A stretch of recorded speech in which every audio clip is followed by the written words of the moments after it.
الحمد لله نحمده ونستعينه ونستغفره ونعوذ به ونتوكل عليه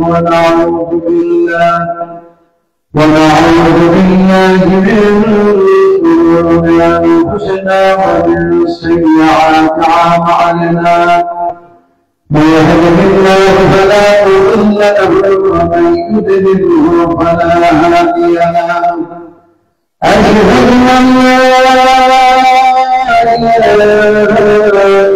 الله وحده لا شريك له أشهد أن محمدا عبده ورسوله الذي أرسله بالحق بشيرا ونذيرا وداعيا إلى الله بإذنه وسراجا منيرا وقد قال الله تبارك وتعالى في كلامه المجيد والفرقان الحميد أعوذ بالله من الشيطان الرجيم بسم الله الرحمن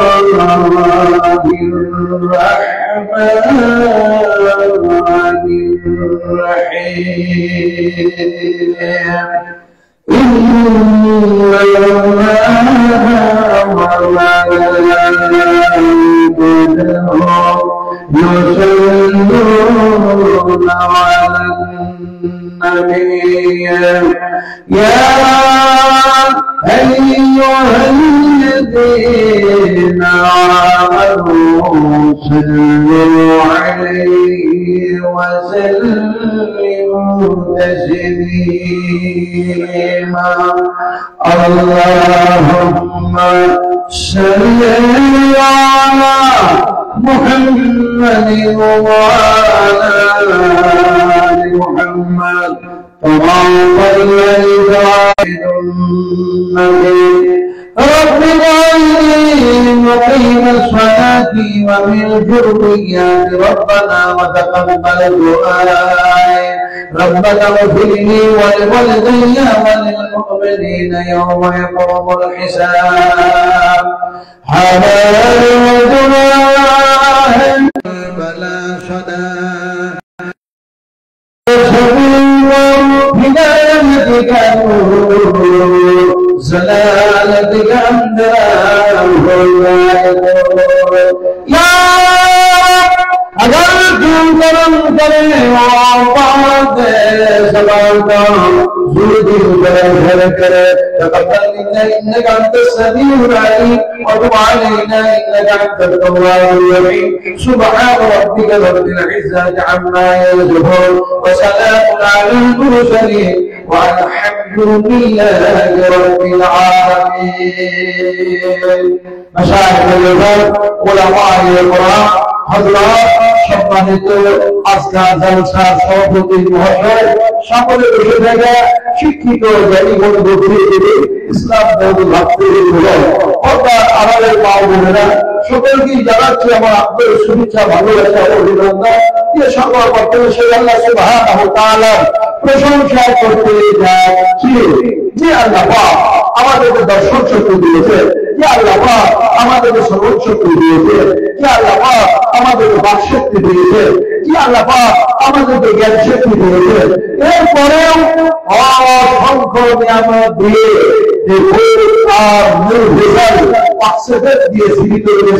সেই মাহবুবের সন্তোষ আমাদের জন্য গভীর রাত্রে পড়ে দিচ্ছি আলহামদুলিল্লাহ। আমরা সবাই বলতে বাংলা ভাষা হ্যাঁ একটা ইঁদুর খাদ্য খায় চালটা খায় একটা ইঁদুর মাটির ইঁদুর বানানো হয়েছে ইঁদুরটা মাটি দিয়ে মাটির ইঁদুর বানায়া ইঁদুরের যে কালার সে রংটা বলে দেওয়া হয়েছে ইঁদুরটাকে ছেড়ে দেওয়া হয়েছে রেখে দেওয়া হয়েছে ও সামনে একটা বিড়াল ছেড়ে দেওয়া হলো বিলালের কথা হাদিসে চলে এসেছে, আসছে না? ইয়া আবু হুরায়রা, ইয়া আবু হুরায়রা, আমি সেই হাদিস করব আপনাদের বলে তার জন্য আমি বলছি। আমি যেটা বলবো আপনারা হয়তো আমার পূর্ববর্তী বক্তারা কি আলোচনা করেছেন আমি তো জানি না। এখন ওই গুলি যদি আমি বলি তাহলে পয়সা থেকে বেকার হবে। এখন থেকে একটা বিরাট ছেড়ে দেওয়া হলো। বিরাটটা কে আল্লাহ আমরা প্রাণী হয়ে তার একটা বুদ্ধি আছে, জ্ঞান দিয়েছে। এই সত্যিকারী কি আমার খোলা এটি সেই যেহেতু আল্লাহ পাক বানায় আছে, এটা কি সেই জ্ঞান? সে দেখলো একটু না থাকে, এটা তো সেই ইঁদুর কর, আমি এটা খাবো না, আমি কথা করব। ইঁদুর দেখবি ইঁদুরের মতো অথচ বিড়াল টাটকা জীবিত, তার ইঁদুর খাওয়া অভ্যাস, অথচ সে বুঝতে পারলো এটা কিন্তু মাটি তৈরি করা, আমি খাবো না।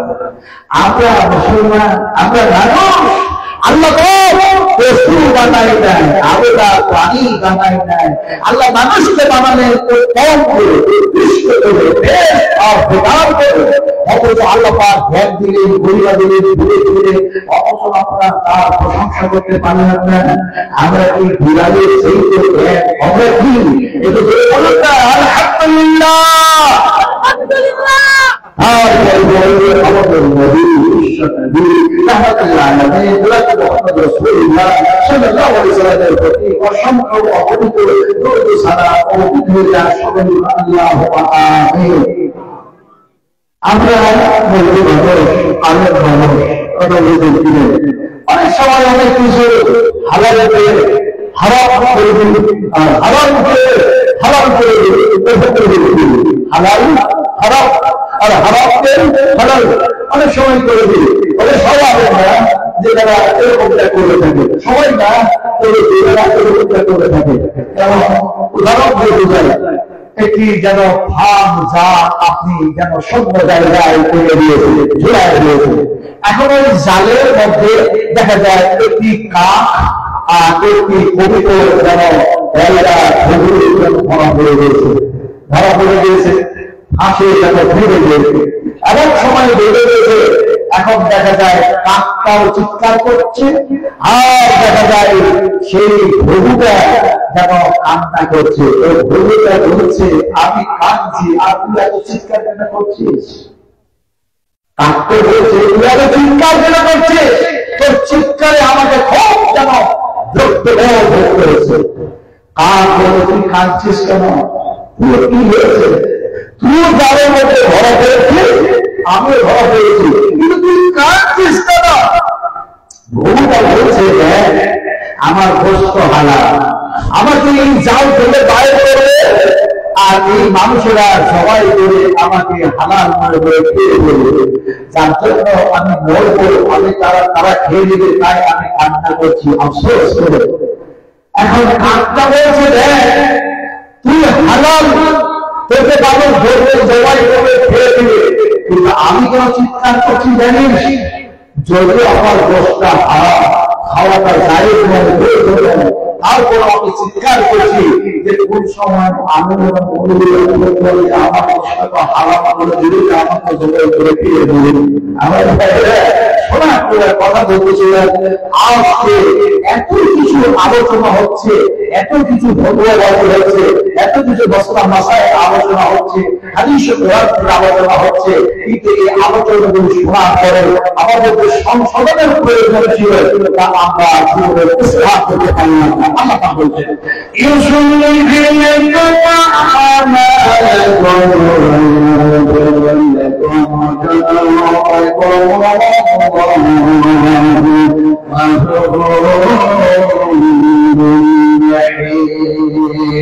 আল্লাহ সুবহানাহু ওয়া তাআলা বলেন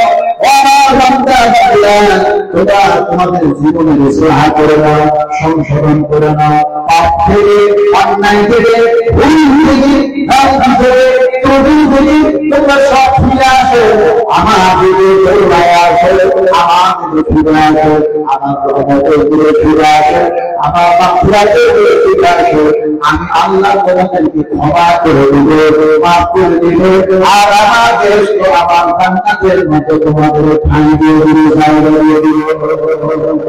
কত বকির মানুষ আল্লাহ সুবহানাহু বলেন না, টাকা লাগে সুবহানাল্লাহ।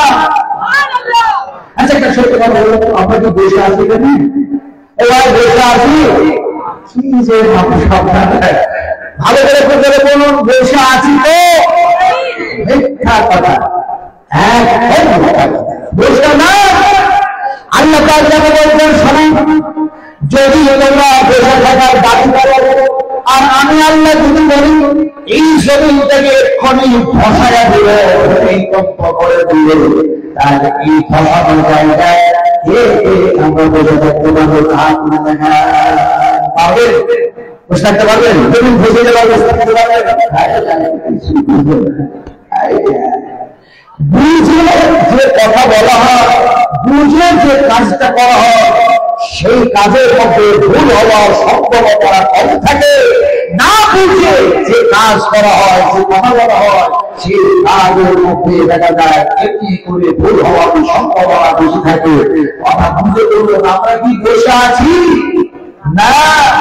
আল্লাহ পাক বলবেন শোনো, আমি আল্লাহ তোমাদেরকে বসে থাকার তৌফিক দান করেছি, তাই তোমরা আমার জন্য বসে আছো।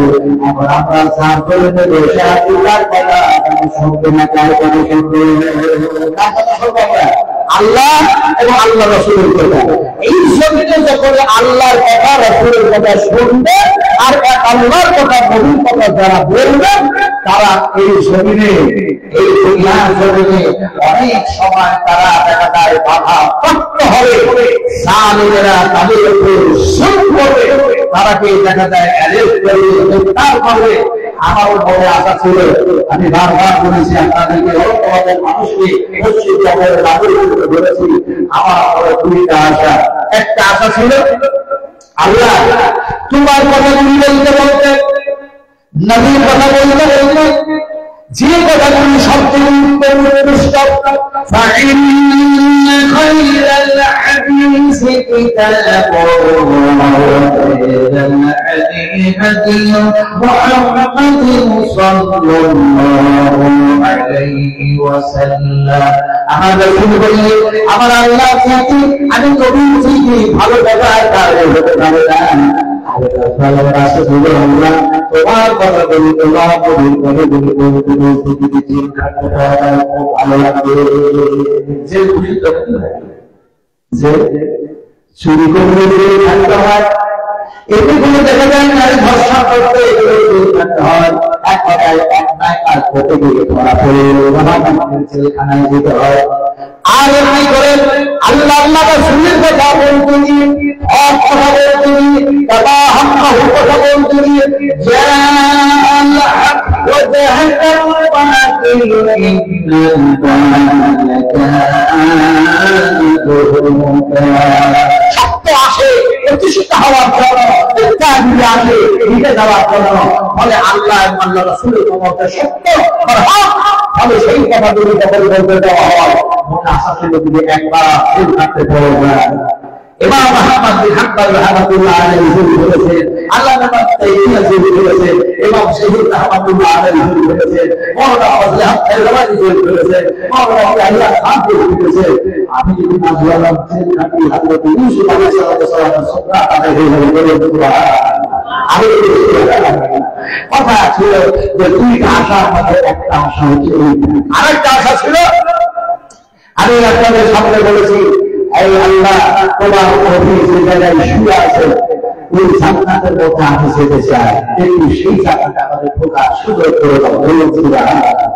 আশা ছিল আল্লাহর কাছে বড় বড় করে দোয়া করেছি, আল্লাহ কবুল করে দিয়েছেন, মঞ্জুর করে দিয়েছেন। আল্লাহ এই তো 3 জুলাই জিদ্দাই চাপলাম, 4 জুলাই ডাকলাম, স্বামী স্ত্রী জুলাই হলে আলহামদুলিল্লাহ সুবহানাল্লাহ, আল্লাহ পাক হস্তা করায় দিলেন। আল্লাহর কাছে আশা ছিল এই দুইটাই, যে ক্ষেত্রে দেখা যায় সেখানে যাওয়া সম্ভব, তো যে দেশের মধ্যে রাসূল আরাম করতেন, যে দেশের মধ্যে আমার নবী শুয়ে আছে, বুখারী শরীফের হাদিস, আল্লাহর নবী বিশ্ব নবী বলেন আমার মেহরাব, আমার মেহরাব, আমার মেহরাব, আমার মেহরাব থেকে আমার মিম্বার পর্যন্ত এটা হলো দেখা যায় জান্নাতের জন্য টুকরা, এটা হলো রিয়াজুল জান্নাহ। বিশ্ব নবী বলেন জান্নাতের দিবস, জান্নাতের টুকরো, এটা হলো রিয়াজুল জান্নাহ। মনের মধ্যে হলো আল্লাহ সেই জান্নাতের মধ্যে যাওয়া যায় কিনা, দেখা যায় সেখানে মসুদ চলে না, এখানে আল্লাহরা দেখা যায় মসুদ বলে নাম্বার পায় নাম্বার কি ধরে মসুদ ওখানে কোনো আল্লাহ না। বর্তমানে দেখা যায় সেখানে লটারি হয়, এই লটারিতে যাদের নামটা আসে একটা লিস্টে নামটা লেখা হয়। এখন আল্লাহ পাক যাকে কবুল করেছেন সেই জান্নাতে ভোটে যাওয়া শুরু হয়ে যায়। আমরা স্বামী স্ত্রী অন্যবার যারা গেছে কান্নাকাটি করা হলো, আল্লাহ পাক আল্লাহ তুমি তৈরি যদি জান্নাতের মধ্যে যাওয়ার সুযোগ করে দেন। আল্লাহ সুবহানাহু ওয়া তাআলার দরবারে দরখাস্ত করলেন, আল্লাহ কবুল করলেন। যেন খবর আসলো বলে আপনারা রেডি থাকো, আপনাদের দুজনের নাম লিস্টে এসে গেছে। খুব খুশি হলেন। বেলা 9টার সময় ছেলেদের দলে আমার স্ত্রী চলে গেল, আমি ছেলেদের দলে একটা গেট দিয়ে জান্নাতের মধ্যে মহিলারাও ঢুকলো, আমিও ঢুকলাম। রাসূল আকরাম সাল্লাল্লাহু আলাইহি ওয়াসাল্লাম যে জায়গায় বসন দেওয়া হয়েছে, রাসূলের সেই জায়গাটা চার কোনা জায়গা, এখন দেখা যায় গেট দিয়ে যেন এরা আছে, পুলিশ দাঁড়ায় আছে, যেতে না পারে বলে এই জায়গায় বিশ্ব নবী শুনে আছে। এখন সেই জান্নাতের মধ্যে দুই রাকাত নামাজ আদায় করলেন, তারপর দেখা যায় দুই হাত আল্লাহর দরবারে উঁচু করে দোয়া করতে লাগলেন যে আল্লাহ রাসূল শান্তি বাংলায় যত জায়গায় বসতে গিয়েছি বলেছিল এই জায়গায় গেলে আপনাদের জন্য দোয়া করব, আল্লাহর কাছে দোয়া করলাম, দোয়াটা করলাম আল্লাহ وللمؤمنين والمؤمنات والمسلمين والمسلمات الأحياء والأموات اللهم اغفر لنا وللمؤمنين والمؤمنات والمسلمين والمسلمات اللهم بين قلوبهم وزلزال بينهم وانصرهم على عدوك وعلى عدوه اللهم اجعل قبلة الذين يشركون من سبيلك الذين ورسولك ويقاتلون اولياء اللهم اجعل بين كلماتهم وزلزال بينهم وتشهد বিশ্বকে যেন তুমি পুলিশ আমাকে যাওয়ার জন্য বলে আর বলে এটা জানে না, এটা জানে না। বিশ্বকবি সারা শুয়ে আছে, যারা দিয়ে সেখানে বললাম আসসালামু আলাইকা ইয়া রাসূলুল্লাহ, আসসালামু আলাইকা ইয়া হাবিবাল্লাহ। তারপরে তারপরে দেখা যায় তিনার যেন পাশে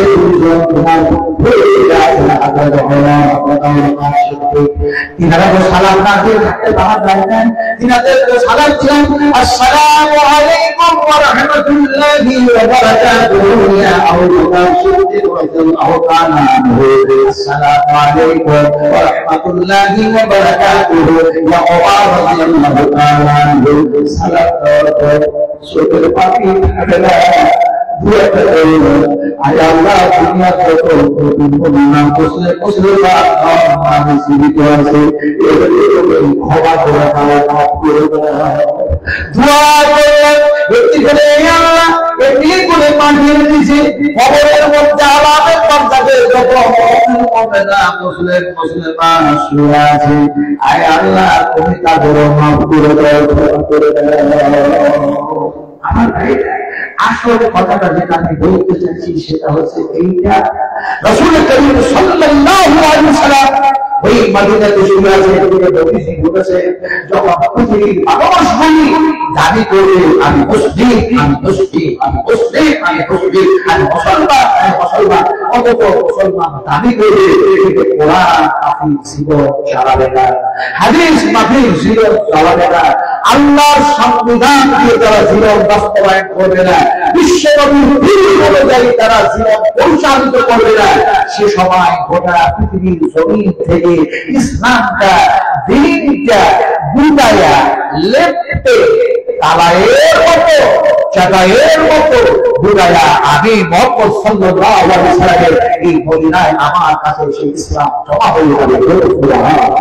রাসূল বলেন এক্সাম্পল দিলাম তালাক চাটাই মাদক, কিন্তু হাদিসের মধ্যে এসেছে একটি সাপ যেমন চলাচলি করে ঘোরাঘুরি করে, তারপরে সেই সাপটা তার যেন দলের মধ্যে তার নিজস্ব গর্তের মধ্যে যেমন ঢুকে যায়।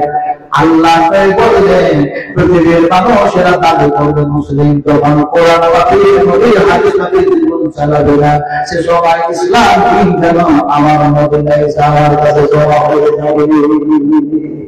এখন আপনাদেরকে জিজ্ঞেস করতে চাই, আমরা কোরআনের পক্ষে চলতে চাই না কোরআনের বিপক্ষে চলতে চাই? কোরআনের পক্ষে না বিপক্ষে? কোরআনের পক্ষে আমরা যদি চলতে চাই, কারা কারা চলতে চাই হাত উঠিয়ে দেখাতে দেখি। বলা সহজ, হাত উঠানো সহজ না। ঠান্ডা লাগছে, আমি 70 বছরের বুড়ো মানুষ, তাই ঠান্ডা লাগে। আর আপনার কাঁপছে ঠান্ডা ঠান্ডা মানুষ হাত উঁচু করো, আরো হাত উঁচু করে বলেন না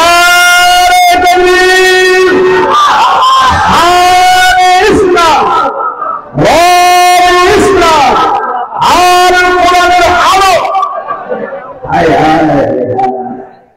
কি অবস্থা, হাত উঁচু করেছে, বুঝে করলেন না, না বুঝে।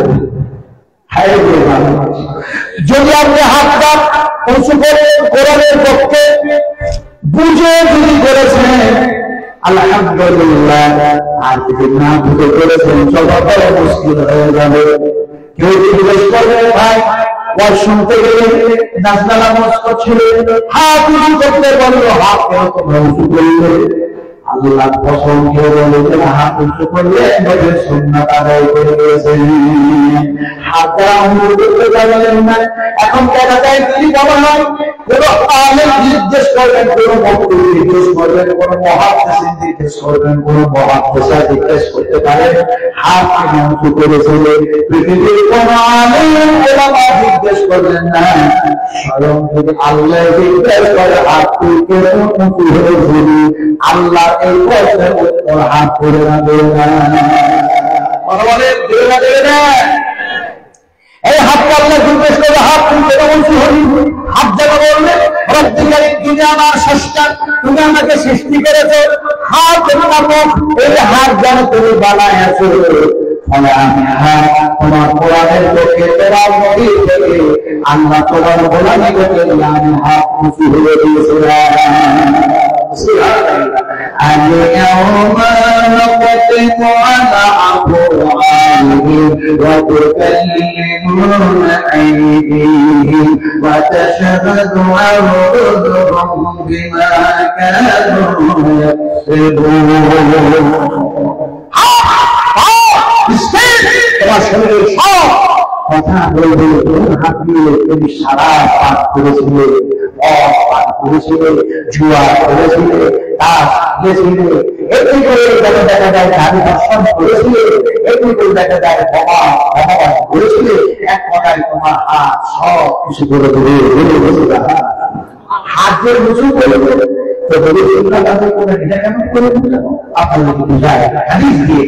বিশ্বনবী বর্তমানে রাসূলুল্লাহ সাল্লাল্লাহু আলাইহি ওয়াসাল্লাম 1000 মান, 2000 মান, 5000 মান, 10000 মান, 15000 মান এতে করে দেখা যায় 20,000 সাহাবায়ে কিরামকে নিয়ে রাসূল সফর শুরু করলেন মদিনা থেকে মক্কা যাওয়ার জন্য। 20,000 সাহাবী আল্লাহর নবীর সঙ্গে আছে। এমন সময় আল্লাহর হাবিব রাস্তায় চলতে বিশ্ব মক্কায় পৌঁছে গেলে চোখ দিয়ে দেখলাম শুধু পাহাড় আর পাহাড়, পাহাড় নেই কোনো ছায়ার ব্যবস্থা। অভাব নিজের নিচে যে ছায়া, পুলিশ আপনাকে থাকতে দেবে না, কাঁদতেছে। আর সেগুলি তো অনেক দূরে দূরে। এখন দেখা যায় নিম গাছগুলি ছোট ছোট, যদিও আছে আলফা, সব জায়গায় নেই। কি এক হওয়া, 54 ডিগ্রি তাপমাত্রা, তার মধ্যে দিয়ে আল্লাহ আমাদের ঘুরাইয়া ফিরাইয়া দিয়ে এসেছে। রাসূল আকরাম সাল্লাল্লাহু আলাইহি ওয়াসাল্লাম অত্যন্ত দুর্বল পথ, জটিল আর কঠিন পথ, সেই পথ শুরু করেছে কুল হাফা সাহাবীরা শব্দ করে দিয়েছিল সুবহানাল্লাহ। যেদিকে আল্লাহর হাত, রাস্তায় যেতে যেতে এমন একটি জায়গায় গিয়ে পৌঁছে পড়েছে, রাসূল বলেন এটা সেই জায়গা, এটা হলো সেই জায়গা, এটা হলো ওই জায়গা। এখান থেকে দ্রুতগতিতে চলো, আস্তে চলো না, একটু যেন ছুটাছুটি করে চলো, কারণ এই জায়গায় আল্লাহ আযাব নাযিল হয়েছিল আর আল্লাহ পাক তাকে ধ্বংস করে দিয়েছিল। জায়গাটাকে একটু করে বলা হয় মুজদালিফা। মুজদালিফা একটু করে মুজদালিফা, যে জায়গায় আব্রাহা বাদশা আর তার লোকজন উড়িয়ে সেখানে উপস্থিত হয়েছিল, আবার পৌঁছতে পারে নাই। আল্লাহ পাক সেখানে তারা আমাদের উপাধি দিয়েছেন, সেই দলগুলো জমা দিয়ে সেইখানে ধ্বংস করে দেওয়া হয়েছিল। কথাটা বলতেছিলাম কি, নবী বলেন এটা হলো সেই জায়গায় সাহাবায়ে আমাদের কাছে দেখা যায় ও ছিল, ঘোড়া ছিল, জাহাজী ভাবে ছিল, কেউ পানি ছিল, একটু যখন সেখানে বেড়ে চলল, আবার একটু যাওয়ার পরে বিশ্বনবী মুহাম্মদ রাসূলুল্লাহ সাল্লাল্লাহু আলাইহি ওয়াসাল্লাম বলে এই জায়গাটা জানেন? সাহাবায়ে বলেন ইয়া রাসূলুল্লাহ, জান্নাত জানি না, জান্নাত সর্বদা অবগত করেছেন, জান্নাত জানি না, জান্নাত সর্বদা অবগত করেছেন, কবর আযাব জানি না, কবর আযাব সর্বদা অবগত করেছেন। ইয়া রাসূলুল্লাহ, এই জায়গাটা কোন জায়গা? ছোট ছোট পর্বত পর্বত, কিন্তু এই জায়গাটা কোন জায়গা আপনি অবগত করলেন? বিশ্বনবী বলেন সাহাবায়ে এটা হলো সেই জায়গা যে জায়গায় হযরত আদম আর হযরত হাওয়া আলাইহিস সালামের ভিডিও হয়েছিল। সেই জায়গাটাতে গেলেন, ওই জায়গায় দেখলেন এখন আর সেই জায়গাটা পাহাড় হয়ে নাই, পর্বত হয়ে নাই, এটি কোন ফাঁকা জায়গা নাই। সেই জায়গায় যেন বিশাল এক মসজিদ নির্মাণ হয়েছে, আবাদত করেছে।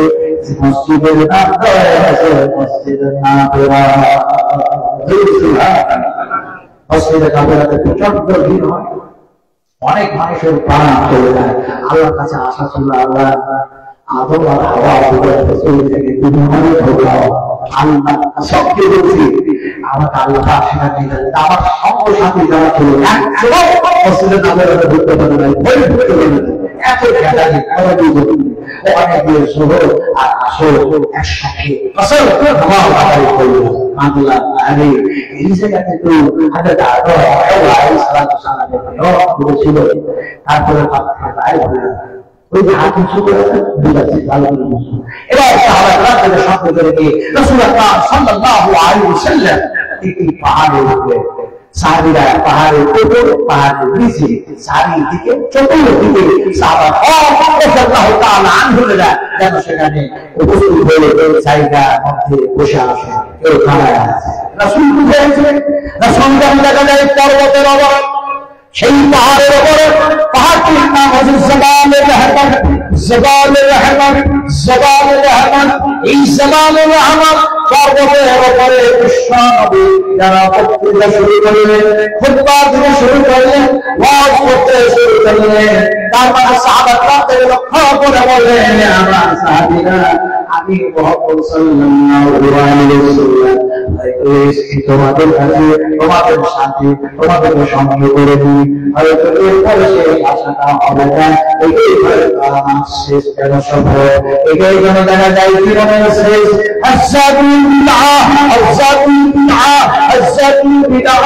এটাই আমার জীবনের হয়তো শেষ সফর। আল্লাহর হাবিব যেমন এই কথা বলছেন, অবস্থায়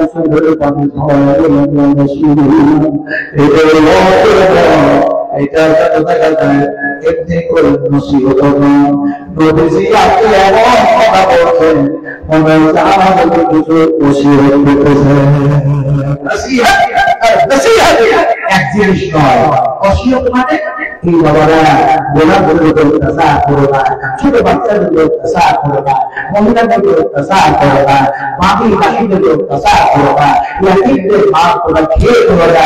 এগুলো হচ্ছে নসিহত। আর নসিহত করতে আল্লাহ পাক বলেছেন এতে করে তোমরা ইয়াতিমের মাল ভক্ষণ করো না, হারাম করা হয়েছে। এতে করে দেখা যায় বিশ্ব নবী মুহাম্মদ সাল্লাল্লাহু আলাইহি ওয়াসাল্লাম বলে কবুল হলো। এখন সাহাবারা বলেন ইয়া রাসূলুল্লাহ আপনি আমাদের কাছ থেকে যেন বিদায় দিতে মনে হচ্ছে সুযোগ করতেছেন কিছু। আপনি কি বলছেন? আল্লাহর হাবিব বললেন আমি যেটা বলতে চাইছি সেটা হলো এইটা, তোমরা একটু সাক্ষী দিতে পারো, তোমরা কি একটু সাক্ষী দিতে পারো, তোমরা কি একটু সাক্ষী দিতে পারো আমি আল্লাহ পাকের কাছ থেকে যখন এখানে এই জমিনে আসলাম আল্লাহ পাকে পরামর্শ করলেন সেইকে দিল মোসালিম করে এটি বলে আল্লাহ নাম করে এটি করে দেখা যায় কোরআন দিয়ে এটি করে দিন দিয়ে এটি ইসলামের দায়ী বানায় আল্লাহ পাক আমাকে প্রমাণ করলেন সেই ইসলাম সেই দিন সেই তাওহীদ সেই রিসালাত তোমাদের কাছে পৌঁছে দিতে পেরে যদি পারো একটু বলে দাও, সাক্ষী দিয়ে দাও। সাহাবীরা অবস্থায় বললেন ইয়া রাসূলুল্লাহ আপনি আমাদের কাছে পৌঁছে দিয়েছেন, ইসলাম যেন পৌঁছায় দিয়েছেন, দিন যেন পৌঁছায় দিয়েছেন পরিপূর্ণভাবে আমরা যেন সাক্ষী দিয়ে দিলাম। বিশ্বনবী সেই সময় সবারের আহ্বান ওই পাহাড়ের উপর থেকে আকাশের দিকে যেন হাত উঁচু করে মনের মধ্যে ইচ্ছা হলো পাহাড়ে কাঁদি। আমার সঙ্গ সাথীরা অনেকেই চাপতে পারবে না, আমার স্ত্রী বলছে আমার হাতটা ধরে আমি চাপবো, আমাকে বলছি বলে চাপবো। আমি বলতাম তুমি চাপতে পারবো, সে বললো চাপবো। এই স্ত্রী যখন দেখা যায় আমার কবি এই পথ দিয়ে ছেড়েছে ওই জায়গায় গিয়েছে, সেই জায়গায় যদি যাওয়ার পরে নদীর পায়ের উপরে একটা পা পড়ে যায়। হযরত আব্দুর রহমান বিন আউফ, হযরত আবু তালহা, হযরত আবু দারদা, হযরত জানুনি, হযরত উসমান গনি, হযরত ওমর, হযরত আবু হযরত জাবির, হযরত আবু হুরায়রা আপনি কোথায় পা পড়েছে? আরে এমন সবাই স্ত্রী বলল তাহলে শুরু করে করতে করতে রাতে আলাদা করে না আমার কাছে বসে বসবো। কিন্তু আমি তো মানুষ, আমি বুঝতে চাই না। আমি সাথে পানি করবো, খেজুর করবো, এখন খাওয়ার পরে 2 মিনিট পরে বলছে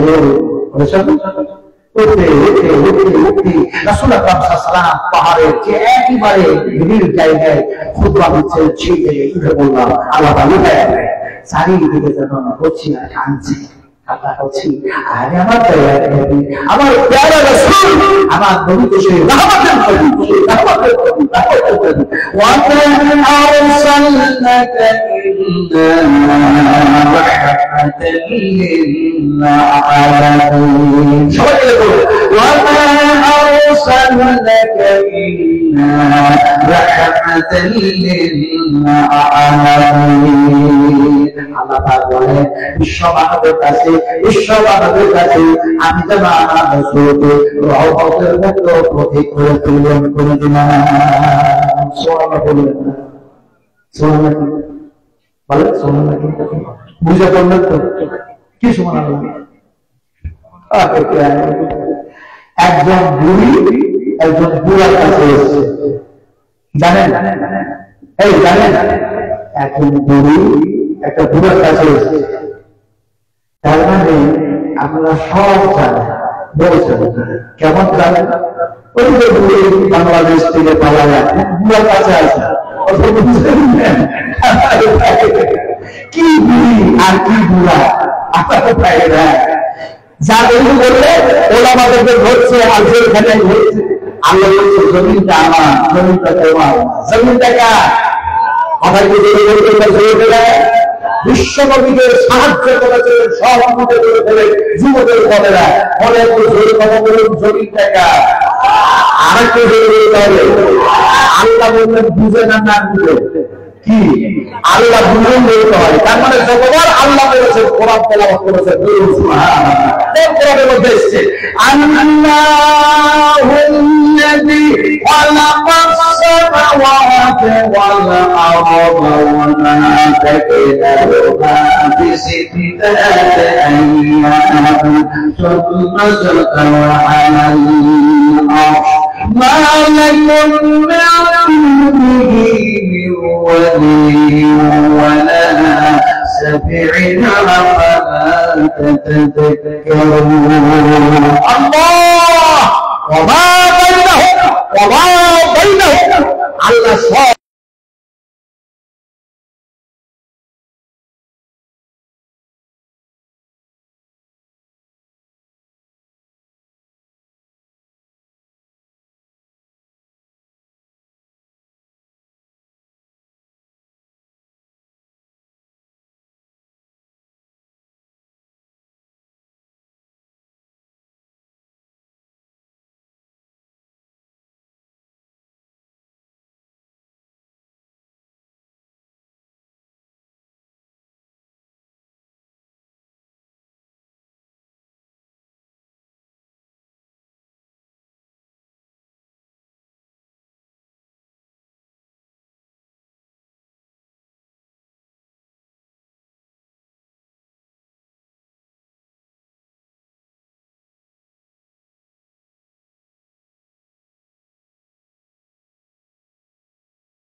ফাওয়াইলুল লিল মুসাল্লিন আল্লাযীনা হুম আন সালাতিহিম সাহুন আল্লাযীনা হুম ইউরাউনা ওয়া ইয়ামনাউনাল মাউন।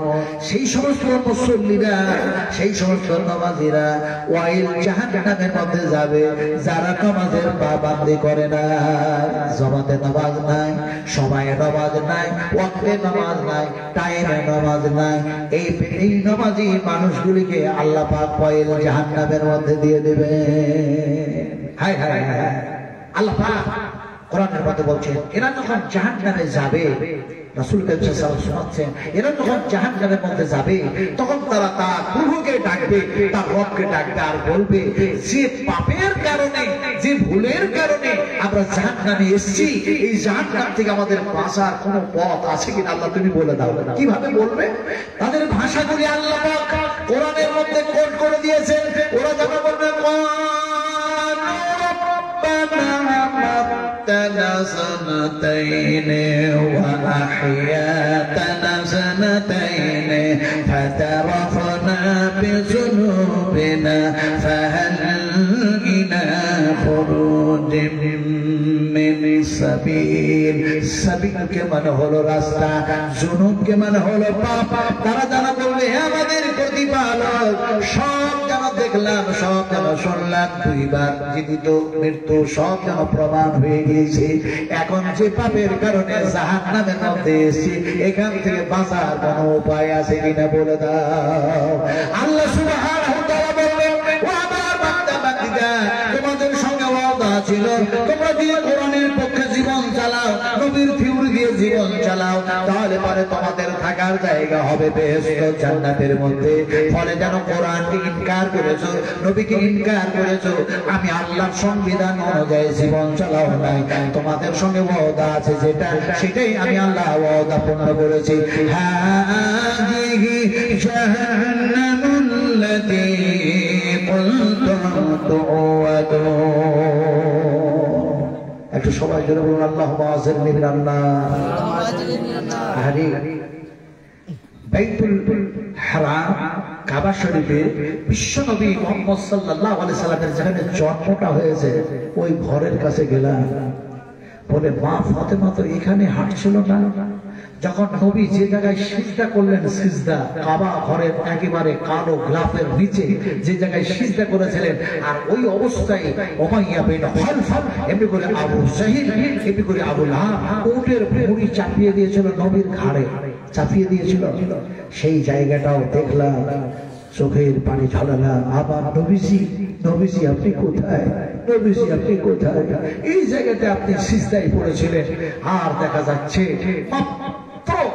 কয়েক মিটার দূরে নবীর বাড়ি থেকে আবু জাহেলের বাড়ি, আর তার দূর দিয়ে কাবার মধ্যে নবীজি আসতেন, সিজদায় পড়েছেন, উটের ভুঁড়ি চাপিয়ে দেওয়া হয়েছে। কথা বলতেছিলাম কি রাসূল আকরাম সাল্লাল্লাহু আলাইহি ওয়াসাল্লাম তিনি বলছেন, কি বলছেন?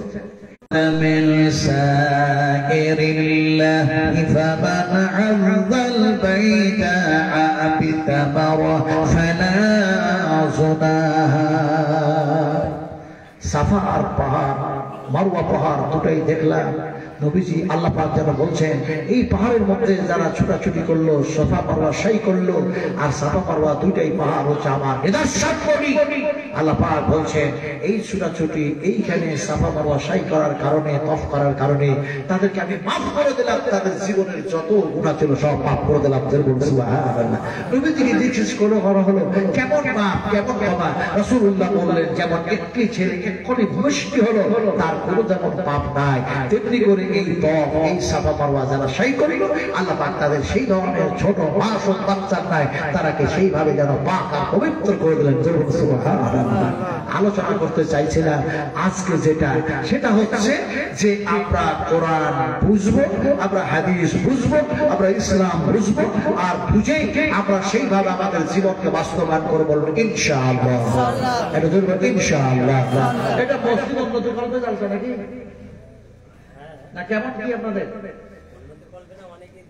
অনেকে দিয়ে যাচ্ছে। যাক, কথাটা বলতেছিলাম কি, যে বিশ্ব নবী মুহাম্মদ রাসূলুল্লাহ সাল্লাল্লাহু আলাইহি সাল্লাম তিনি যেন সেখানে জন্ম নিলেন। এবার দেখা যায় আপনাদেরকে শোনায়, আল্লাহর হাবিব যেন রাস্তা দিয়ে যাচ্ছেন, এমন সময় একজন সাহাবীর নাম ধরে ডাকলেন, ইয়া আবু যার, ইয়া আবু যার, ইয়া আবু যার, ইয়া আবু যার।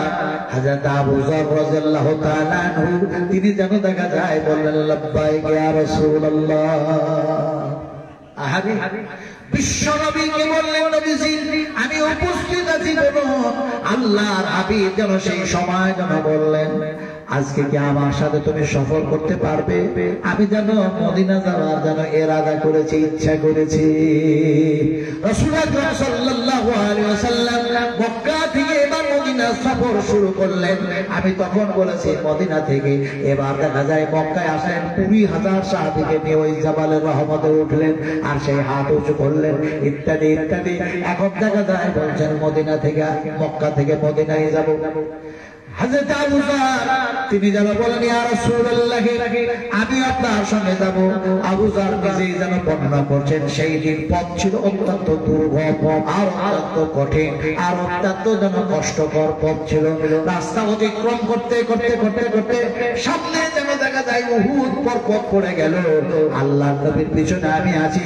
বিশ্ব নবী যেন বলতে লাগলেন, আবু যার ভালো করে শোনেন, এই উহুদ পাহাড়, এই উহুদ পাহাড়, এই উহুদ পাহাড় সমতুল্য আল্লাহ পাক আমাকে যদি সোনার পাহাড় দান করে দিতেন, আবু যার রে আমি 3 দিনের বেশি রাখার ইচ্ছা করতাম না। 3 দিনের মধ্যে যেন এই সোনার পাহাড়টা আমি আল্লাহর রাস্তায় খরচা করে দিতাম। হাদিসটা থাক, ঘটনাটা থাক, আমি পরে শোনাচ্ছি। ওই উহুদ পাহাড়ে যখন চাপলাম, তার আগে 70 জন তীর আন্দাজকারী সাহাবীরাকে যে রাস্তায় নবী দাঁড় করিয়েছিলেন, খবরদার এই রাস্তা ছেড়ে দিও না, এই পথ ছেড়ে দিও না। সেই পথটা দেখলাম, আহারে সেই জায়গাটা দেখলাম, কি যেন কঠিন যেন সেই রাস্তা। তারপরে রাসূল আকরাম সাল্লাল্লাহু আলাইহি সাল্লামের এই মাথায় ছিল যেন দেখা যায় হেলমেট।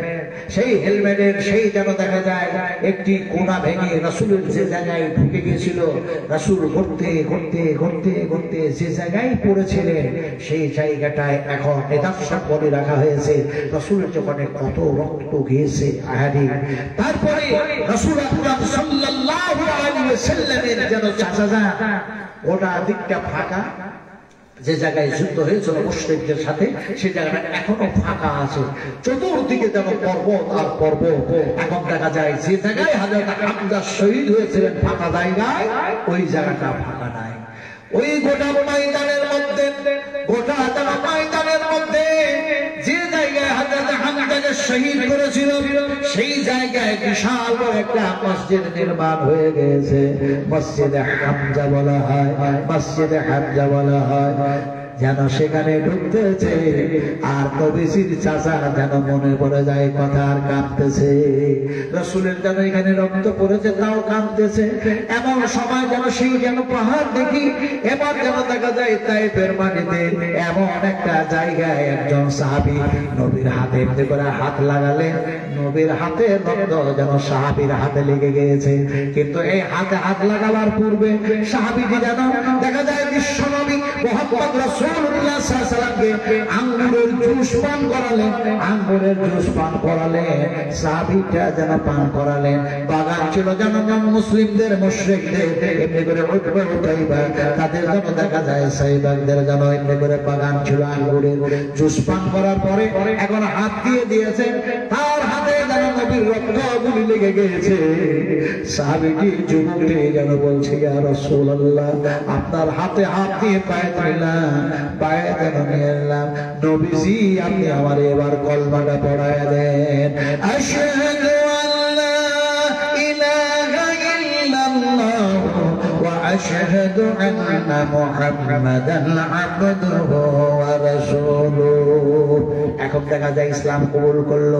যে জায়গাটা ছিল ফাঁকা সেই জায়গায় যেন দেখা যায় একটা মসজিদ নির্মাণ হয়েছে তাইফের মাটিতে, মসজিদের নাম দেওয়া হয়েছে ওই সাহাবা কেরামের নামে, নাম রাখা হয়েছে। মসজিদটার নাম হলো মসজিদে আকদাস। মসজিদে আকদাস, সাহাবীটার নাম ছিল হযরতে আকদাস রাদিয়াল্লাহু তাআলা আনহু। বলুন সুবহানাল্লাহ। আবু জারকে আবু জার, এই উহুদ পাহাড় সমতুল্য সোনার পাহাড় আল্লাহ যদি দিত, আমি 3 দিনের বেশি রাখতাম না, দান করে দিতাম আল্লাহর রাস্তায়। তবে হ্যাঁ, আমি রেডি আমার ঋণ শোধ করার জন্য যতটা রাখা ততটা আমি রাখতাম। ও আবু জার, ডান দিকটা দেখো, বাম দিকটা দেখো। আল্লাহর কসম কে বলি, সেই হাদিস শোনাচ্ছি ভালো করে সরব। বিশ্ব নবী যেন ডান দিকে ইশারা করলেন, বাম দিকে ইশারা করলেন, পিছন দিকটা ইশারা করলেন, সামন দিকটা যেন ইশারা করলেন। হযরত আবু জার ইশারায় যেন বুঝতে পারেন না, এমন সময় নবী বললেন, ডান দিক, বাম দিক, সামন দিক, পিছন দিক তোমাকে এই জন্যই দেখালাম, এমনি করে এই দুনিয়া, এই জমিনে, পৃথিবীতে আল্লাহ পাক চতুর্দিক থেকে দেখা যায় মানুষকে ধনী করেছেন, এমনি করে জ্ঞানী করেছেন, মালদার বানিয়েছেন। এই মালদার মানুষ বলি, এই ধনী মানুষ বলি, যদি এমনি করে ডান দিক, বাম দিক, সামন দিক, পিছন দিক, চারিদিকে দান করতে পারত তাহলে খুব ভালো হতো। কিন্তু এমনি করে চারিদিকে চতুর্দিকে দান করা সাহায্যকারী ধনী মানুষ কিয়ামতের মাঠে কম দেখতে পাবে। এই কথা বলার পরে আল্লাহর হাবিব যেন বলেন, আবু জার তুমি এই জায়গায় দাঁড়িয়ে যাও, আর আগায়ও না, এই জায়গায় দাঁড়িয়ে দাও। আমি মুহাম্মদ সাল্লাল্লাহু আলাইহি ওয়াসাল্লাম ওই পাহাড়ের আড়ে চলে গেলাম। এমন সময় রাত্রি যেন কাটালেন, আর দেখা যায় সকালবেলা হয়ে গেল। এমন সময় দেখা যায় বিশ্ব নবী যেন দেখা যায় ফর্চা হয়েছে চলে এসেছেন। হযরতে আবু জার বলতে লাগলেন, আসসালামু আলাইকা ইয়া রাসূলুল্লাহ। আমি তো রাতের বেলায় ভয় পেলাম, রাতের বেলায় ভয় পেলাম, রাতের বেলায় ভয় পেলাম। নবীজি বললেন, কিসের ভয় হয়েছিল? তুমি একা ছিলে, এখানে ভয় পেয়েছিলে কেন? আবু জার বললেন, ইয়া রাসূলুল্লাহ, আপনি কোথায় কেন আর হয়েছিলেন? কিন্তু রাতের গভীর রাত্রে একটি যেন সংসার, একটি যেন ভয়ঙ্কর যেন শব্দ যেন শুনতে পেলাম। এই ভয়ঙ্কর শব্দ শুনতে পেয়ে মনে মনে হলো, আমার নবীর উপরে কেউ হামলা করলো নাকি, আমার নবীর উপরে কেউ যেন এমনি করে তরবারি চালিয়ে দিল নাকি।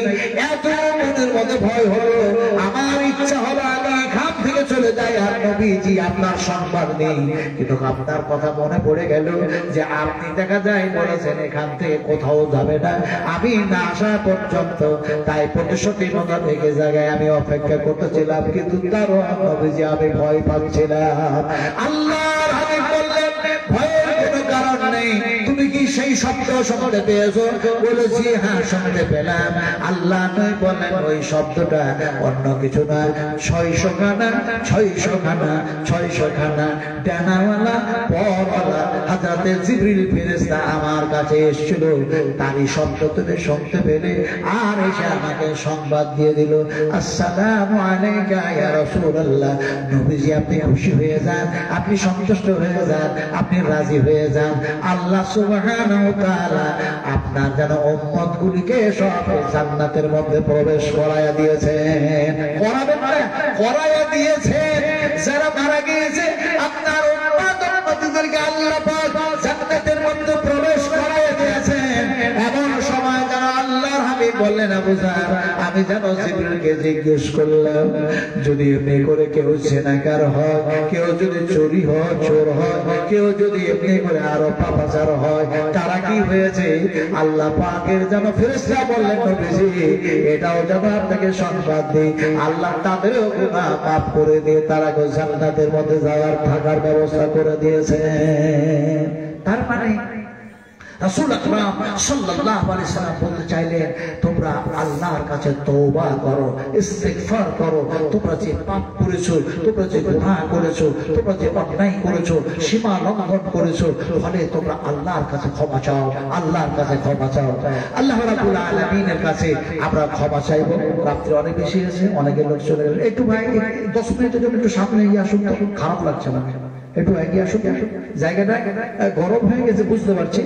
আমি 10টা মিনিটের মতো ছেড়ে দেবো ইনশাআল্লাহ, যেহেতু এপ্রিলে দৈনিক দিন প্রতিদিনের জন্য এই ঘরে রাত পর্যন্ত রাখতে হচ্ছে, আর আমার ড্রাইভার বেশ ফলো দিতে শুরু করে। একটু আগে আসেন, 5 মিনিটে চলবে, একটু আগে আসেন ভাই। আর বলে কতটা আগাবো মৌলানা, আমরা এখানে বসে আছি, এখানেই থাকি, আর উঠা করাই না। কিন্তু উঠলে আপনাদের লাভ, উঠলে আসলে আপনাদের লাভ। বলে কি লাভ?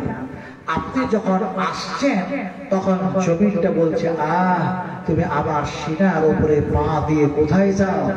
আমার সিনার উপরে পা রেখে রেখে রেখে রেখে তুমি নবীর মহব্বতে আগাও। তুমি কি কোরআন শোনার জন্য আগাও? তুমি কি আল্লাহর কথাগুলি শোনার জন্য আগাও? আমি জমিন, আমি জমিন, আমি জমিন। আমি বলছি তোমরা আবার সিনার উপরে আমার উপরে ভর দিয়ে যখন হাঁটলে আর আল্লাহর দিকে এগিয়ে গেলে, আমি জমিন কথা দিচ্ছি কিয়ামতের মাঠে তোমাদের আমি সাক্ষী দেব, সাক্ষী দেব। সুবহানাল্লাহ। এই জমিনের এই কথা কি আমরা শুনতে পেলাম? এখন শুনতে পাই নাই।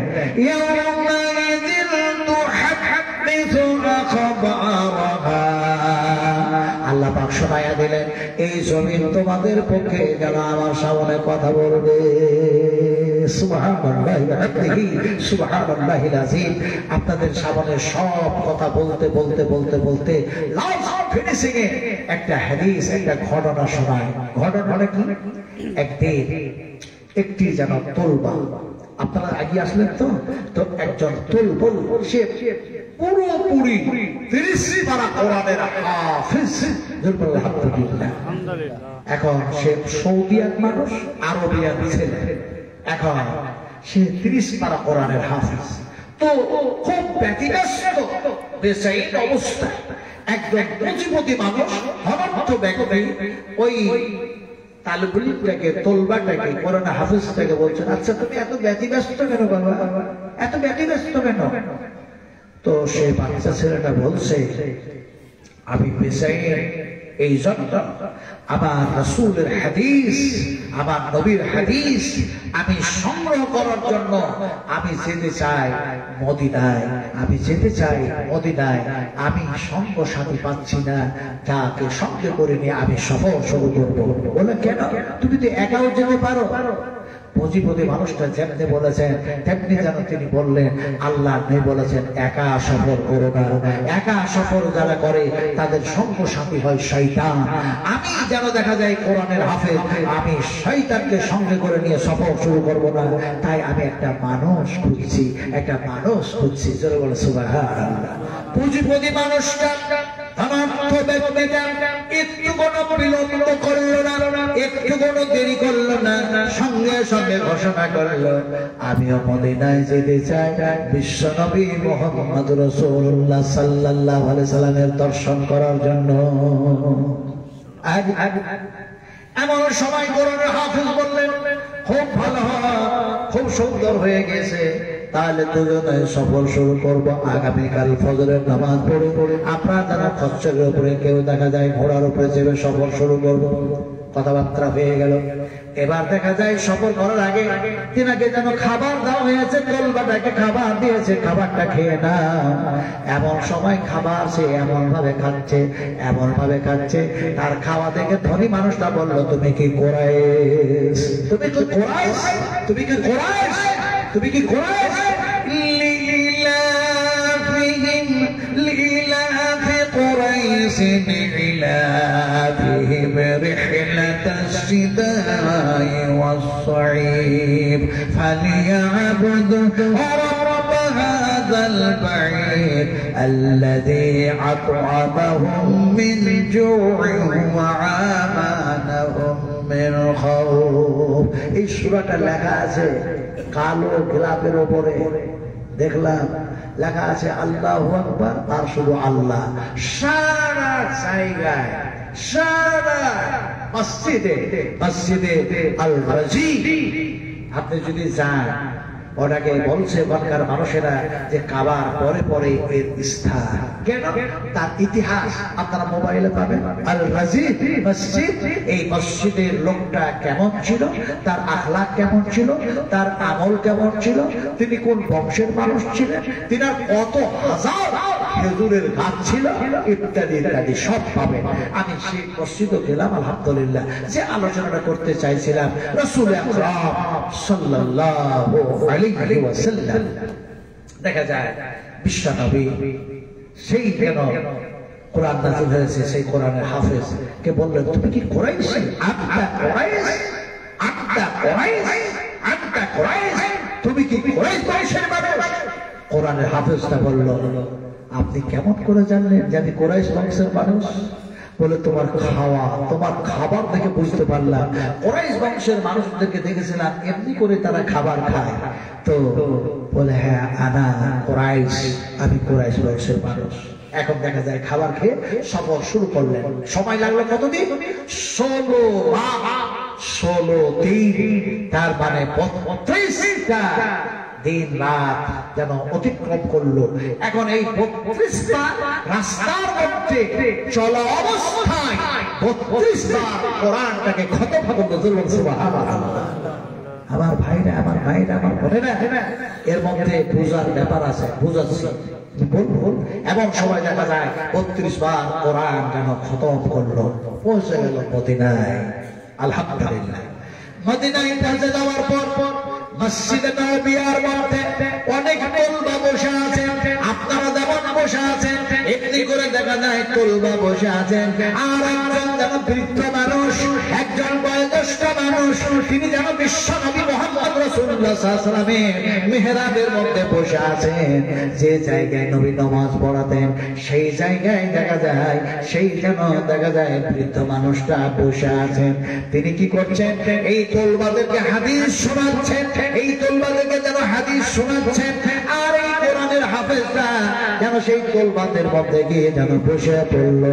তার মনে আশা, আমি হাদিস সংগ্রহ করার জন্য এসেছি, বিশ্বনবীর হাদিসগুলি যেন শুনবো, বিশ্বনবীর হাদিসগুলি সংগ্রহ করবো, এরপরে আমি লেখালেখি করবো, এরপরে যেন বলা বলি করবো, এরপরে প্রচার প্রসার শুরু করবো। কিন্তু হাদিস তো আমাকে শিখতে হবে, হাদিস তো আমাকে জানতে হবে। তাই যেন তোলবাদের মধ্যে বসে পড়লেন। বসে যাওয়ার পর ওই বৃদ্ধ মানুষটা একখানা নয়, দুইখানা নয়, 50 খানা নয়, 70 নয়, 80 নয়, 100 হাদিস যেন বয়ান করলেন। আর বললেন, হাদিসটা তোমরা লিখে নাও। তোলবারা সবাই যেন লিখছে, তাদের কাছে আছে লেখার জিনিস, তাদের কাছে লেখার যেন পাত্র সব যেন আছে। কিন্তু এই কোরআনের হাফেজের কাছে নেই কলম, নেই কালি, নেই যেন লেখার মতো কোনো হাড়হাড়ি, যেন পাতা সাদা কোনো কিছুই নাই।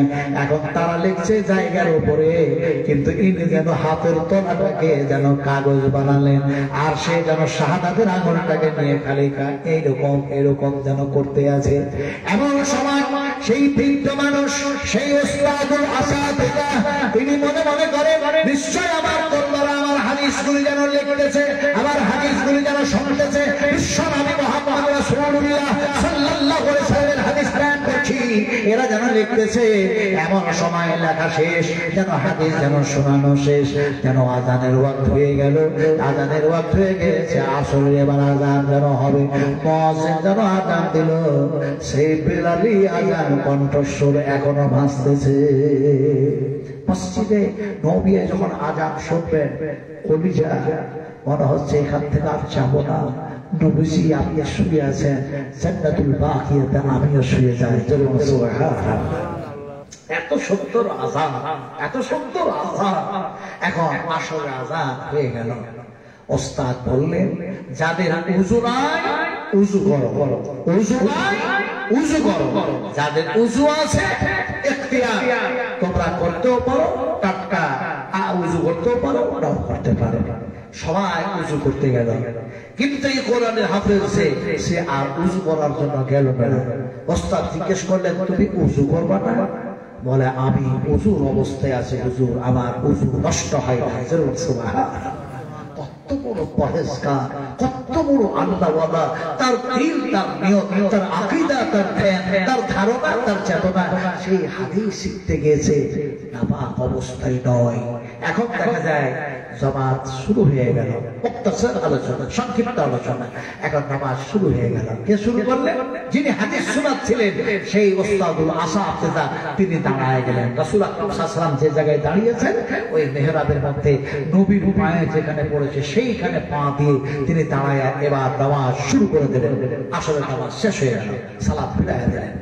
এমন সময় তিনি বললেন 100 হাদিস বয়ান করেছি তোমাদের সামনে, বয়ান করেছি তোমাদের সামনে, বয়ান করেছি তোমাদের সামনে। সেই 100 খানা হাদিস আমাকে তোমরা জমা করো, আমার কাছে জমা করো, আমার কাছে জমা করো। আমি দেখি তোমরা হাদিসটা সঠিক লিখেছো না কোন জায়গায় ভুল করেছো। আল্লাহু আকবার, আল্লাহু আকবার। আমি বয়ান করেছি। আল্লাহ পাক এই শব্দটা কোরআনের মধ্যে নিয়ে এসেছেন, বয়ান শব্দটাকে কোরআনের মধ্যে নিয়ে এসেছেন। যেমন এক জায়গায় বলে হাদিহি বায়ানুল লিন্নাস, হাযা বায়ানুল লিন্নাস। হাযা এই কিতাবের মধ্যে বায়ান মানে আলোচনা, লিন্নাস বিশ্ব মানবের কল্যাণের জন্য আমি আল্লাহ করে দিলাম। এখন সবাই খাতা জমা করলো, তিনি হাদিস বয়ান করেছেন, যারা লিখেছে তারা সবাই জমা করলো। এই কোরআনের হাফেজ থেকে বললেন তুমিও তো লিখছিলে, তোমার খাতা জমা করো। তিনি বললেন শায়েখ আমি এমন জায়গায় লিখতেছিলাম হাতের তলায় যেন শাহাদাতের আঙুলটা যেন ঘুরাতেছিলাম, কিন্তু আমি যেন দেখা যায় আপনার হাদিসগুলি 100টা হাদিস এমন জায়গায় লেগেছে দেখাবার জায়গা না, সেটা আমার সিনার মধ্যে আমার যেন মাথার মেমোরির মধ্যে আমি সেট করে নিয়েছি, মুখস্থ করে নিয়েছি। সুবহানাল্লাহ বলে। এমন সময় দেখা যায় ওস্তাদ অবাক হয়ে গেলে, আশ্চর্য হয়ে গেলে যে 100 খানা হাদিস এই মাত্র অল্প সময়ের মধ্যে বলার সাথে সাথে এর মুখস্থ ঠোঁটস্থ হলো কিভাবে তিনি শুনতে চাইলেন। শোনাও, যদি তোমার সিনার মধ্যে তোমার মাথার মেমোরির মধ্যে সেটা যদি চট করে নিয়েছো, মুখস্থ করেছো, শোনাও। শোনাতে শুরু করলেন 100 খানা হাদিস তিনি আবার যেভাবে ওস্তাদ শুনিয়েছেন সেইভাবে যেন 100 খানা হাদিস যেন শোনায়া দিলেন। ওস্তাদ যেন অবাক হয়ে গেলেন। এমন সময় তিনি বললেন তুমি হাদিস মুখস্থ করেছো না আগে তুমি জানতে হাদিসগুলি? তিনি বললেন হুজুর আমি তো এসেছি অনেক দূর থেকে আর হাদিস সংগ্রহ করার জন্য এসেছি, তাই 100 খানা যখন হাদিস শুনলাম আমি আগে জানি নাই, আগে শুনি নাই এই হাদিস, এখনই শুনলাম আর আল্লাহ পাকের দয়ায় আমি হাফেজ হয়ে গেলাম, মুখস্থ যেন করে নিলাম। এমন সময় ওস্তাদ বললেন শোনো তুমি কার কাছে হাদিস শিক্ষা করার জন্য এসেছো, কার কাছে হাদিস শোনার কাজে এসেছো? এমন সময় তিনি বললেন মালিক, ইমাম মালিক, ইমাম মালিক, ইমাম মালিক। ইমাম মালিক কোথায়? ইমাম মালিক কোথায়? কোরআনের হাফেজটা বলছে ইমাম মালিক কোথায়? এমন সময় সেই উস্তাদুল আসাতিজা সেই বৃদ্ধ মানুষ যিনি হাদিস শুনিয়েছেন তিনি বললেন ইশারা করে আনা ইমাম মালিক। সুবহানাল্লাহ। তিনি বলছেন আনা ইমাম মালিক, আমি হলাম ইমাম মালিক।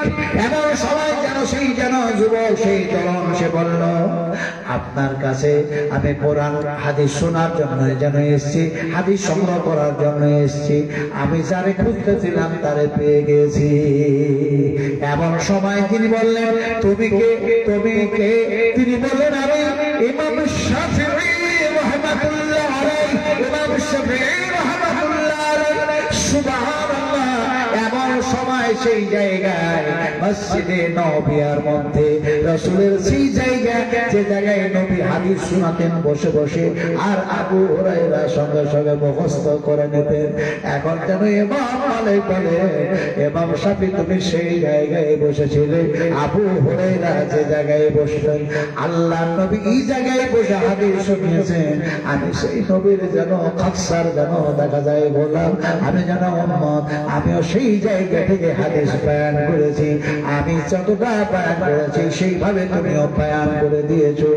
ইমাম মালিক রাহমাতুল্লাহ আলাইহি, ইমাম দেখা যান শাফিঈ রাহমাতুল্লাহ আলাইহি, ইমাম আহমদ বিন হাম্বল রাহমাতুল্লাহ আলাইহি, ইমাম মালিক এমনি করে ইমাম বুখারী রাহমাতুল্লাহ আলাইহি, ইনাদের ইচ্ছাই ছিল হাদিস সংগ্রহ করব নবীজি, আর হাদিস সংগ্রহ করে আমরা সেইগুলি লেখালেখি করে তার উপরে জীবন বাস্তবায়ন করে ইহকাল পরকাল গমন করতে চাই। আজকে আপনাদের সামনে বয়ান করার সারমর্ম হলো এটাই যে হাদিস এবং কোরআন মাফিক জীবন আমরাও চালাইয়া ইহকাল থেকে পরকাল গমন করে আল্লাহর জান্নাতে যেতে চাই। বলুন ইনশাআল্লাহ। ফলে আমি আর ওয়াজ না করে ক্ষুধার্ত অবস্থায় আছি, কথা বলতেছিলাম। আমি যতক্ষণ বলবো আপনারা বসে থাকবেন আমি বুঝতে পারছি, কিন্তু কথা হচ্ছে শুনবো যতই, বলি যতই, আমলের অভাব আছে না নাই বলুন আপনারা? আছে না? আছে না? আমল বেশি করুন, আমল বেশি করুন। আজকে মানুষ কি বলছে? কাজ কাজ কাজ কাজ। আরে কাজ কয় ধরনের হয়? কাজ হয় দুই ধরনের, একটা হচ্ছে দুনিয়াবি আর একটা হচ্ছে উখরাবি। দুনিয়ার কাজকে যারা বেশি প্রাধান্য দিয়েছে আর আখিরাতের কাজকে প্রাধান্য দেয় নাই, এরা বড়ই নাকাব, তারা যারা বড়ই অকল্যাণ অমঙ্গল হয়ে গেছে। কাজ কাজ কাজ, আমল আমল আমল, কর্ম কর্ম কর্ম। ফামান ইয়ামাল মিসকাল যাররাতিন খায়রান ইয়ারা ওয়া মান ইয়ামাল মিসকাল যাররাতিন শাররান ইয়ারা। আল্লাহ পাক বললেন আমল ভালো কর্ম তোমরা যদি করো তাহলে পরে দেখা যায় জাররা থেকে জাররা করলে তারও বদলা আমি দেব, আর খারাপটা করবে জাররা থেকে জাররা তারও বদলা আমি দেব। কথা বলছিলেন আল্লাহ সুবহানাহু ওয়া তাআলা। সেই কথাগুলি শোনার পরে আমরা যদি ভালো কাজ করতে পারি আল্লাহ সেই তৌফিক দান করেন। আল্লাহুম্মা আমিন। আর আল্লাহুম্মা আমিন।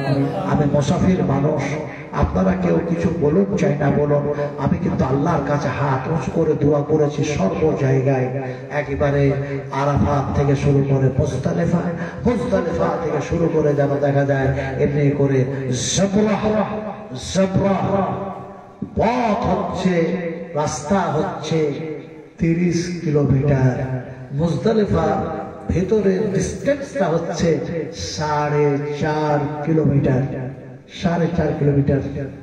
আর আপনার মুজদালিফা থেকে আরাফাত হচ্ছে 11 কিলোমিটার। আর আপনি যখন খেমাতে যাবেন, তাম্বুতে যাবেন, সব দিক থেকে যেদিকে যাবেন 2 কিলো 3 কিলো 1 কিলোমিটার হেঁটেই যেতে হবে। তার মানে ওখান থেকে নিয়ে তারপরে মুজদালিফা থেকে আপনার জাবরা পর্যন্ত প্রায় যেন 4 কিলো থেকে 5 কিলোমিটার রাস্তা, এমনি করে রাস্তা অতিক্রম। তো যেখানে যেখানে দেখা যায় দোয়ার প্রয়োজন ছিল দোয়া করেছি, যেখানে নামাজ পড়ার প্রয়োজন ছিল নামাজ পড়েছি। আমরা উমরা জিনিসটা অনেকে হজ মনে করি, এটা কি হজ? তাহলে কি উমরা? উমরা কি জিনিস? যারা যাবেন একটু শিখে নেন। যেমন আজকে আমাকে বলছিলেন একজন বক্তা যে মাওলানা শেখ আমি তো রমজানে উমরা করার ইচ্ছা করেছি। তিনি আলেম, চিন্তা করুন। আমি বললাম উমরা কাকে বলে? আপনি উমরা করার ইচ্ছা করেছেন? বলে একদম জানা নাই, উমরার প্রসেসটা কি জানি না। আমি বললাম তাহলে তো আপনাকে কিতাব দিবে, বই দিবে, বাংলা বই, তাই দেখে দেখে করবে, তাহলে তো অসুবিধা হবে, আর অসুবিধা নাও হতে পারে। তো বলে না আপনি একটু বলে দেন, একটু শিখাই। আমি সংক্ষিপ্ত ভাবে আপনাদেরকেও বলছি, যদি কেউ উমরা করতে যান, উমরা আজকাল অনেক দালাল ভাই হয়েছে, দালালের পাল্লাই পড়বেন না, মনে থাকবে তো? ধোঁকাবাজদের পাল্লাই পড়বেন না। ওরা বলবে 1,10,000 দাও, 1,15,000 দাও, 1,05,000 দাও, 1 লক্ষ টাকা দাও, নানা কিছু বলবে। আসলে অ্যাকচুয়ালি খরচা হয় 65 থেকে 70,000 টাকা খরচা হয়, বাদ বাকি টাকাটা ওদের পকেটে ঢুকে যায়। কথা বুঝছেন কি?